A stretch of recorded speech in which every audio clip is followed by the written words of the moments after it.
Hi friends, ഇനി ഞാൻ നിങ്ങളായിട്ട് ഷെയർ ചെയ്യുന്നത് നല്ല ടേസ്റ്റി ആയിട്ടുള്ള ഒരു ഹൽവയുടെ റെസിപ്പിയാണ്. ഇത് ചക്കക്കുരു വെച്ചിട്ടാണ് ഈ ഒരു ഹൽവ റെഡിയാക്കി എടുക്കുന്നത്.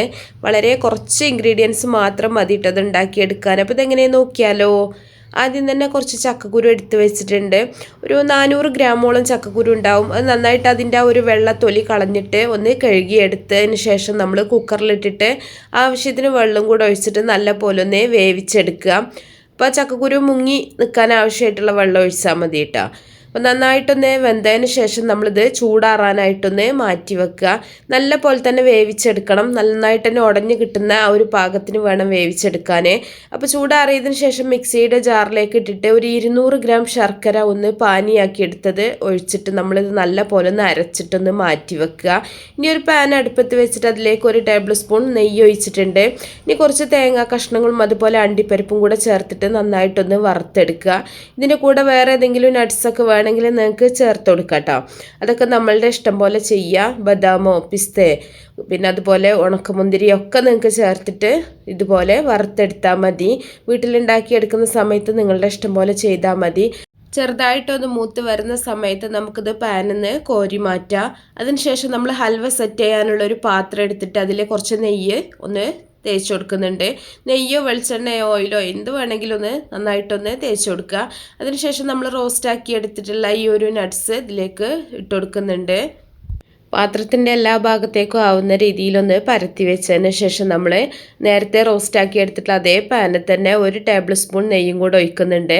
അതിനുശേഷം നമ്മൾ ചക്കക്കുരും ശർക്കരയും കൂടെ അരച്ചെടുത്തിട്ടുള്ള ആ ഒരു മിക്സ് ഇതിലേക്ക് ഒഴിച്ചിട്ട് നല്ല പോലെ ഇതൊന്ന് വരട്ടിയെടുക്കുകയാണ് ചെയ്യുന്നത്. ഇതിലേക്ക് ഒരു നുള്ളു ഉപ്പും കൂടെ ചേർക്കുന്നുണ്ട് കേട്ടോ. മധുരം ഒന്ന് ബാലൻസ് ചെയ്യാൻ വേണ്ടി മാത്രം ഒരു നുള്ളു ഉപ്പും കൂടെ ചേർക്കുക. എന്നിട്ട് നല്ല പോലെ ഒരു മീഡിയം ഫ്ലെയിമിലിട്ടിട്ട് നല്ല പോലെ ഇതൊന്ന് വരട്ടിയെടുക്കുകയാണ് ചെയ്യുന്നത്. അപ്പോൾ ചക്കക്കുരു ഒക്കെ വെന്തത് കാരണം തന്നെ ഒരുപാട് വേവാനൊന്നുമില്ല. നമുക്കിതൊന്ന് മുറുക്കിയെടുക്കുക എന്നുള്ള ഒരു മാത്രമേ ഉള്ളൂ കേട്ടോ. ഒരുപാട് നെയ്യൊന്നും ഒഴിക്കേണ്ട ആവശ്യമില്ല. വെറും ഒരു 4 ടേബിൾ സ്പൂൺ നെയ്യോണ്ട് നമുക്ക് ഒരു തേങ്ങ വറക്കലും അതുപോലെ ഈ ഒരു മിക്സ് വരട്ടിയെടുക്കലും ഒക്കെ അത്ര മതി. അപ്പോൾ ഒരുപാട് നെയ്യൊന്നും ആവശ്യമില്ല.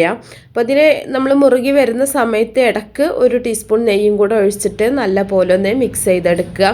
സാധാരണ ഹൽവയൊക്കെ ഉണ്ടാക്കുന്ന പോലെ തന്നെ ഒരുപാട് സമയമൊന്നും വേണ്ട. ഒരു 15-20 മിനിറ്റിൻ്റെ ഉള്ളിൽ നമുക്ക് ഈ ഒരു ഹൽവ റെഡിയാക്കി എടുക്കാൻ പറ്റും.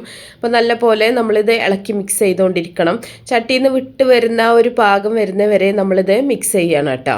നല്ലോണം ഇളക്കി കൊടുക്കുക. അപ്പോൾ വീണ്ടും നമ്മൾ കുറച്ചും കൂടെ നെയ്യ് ഒഴിക്കുന്നുണ്ട്.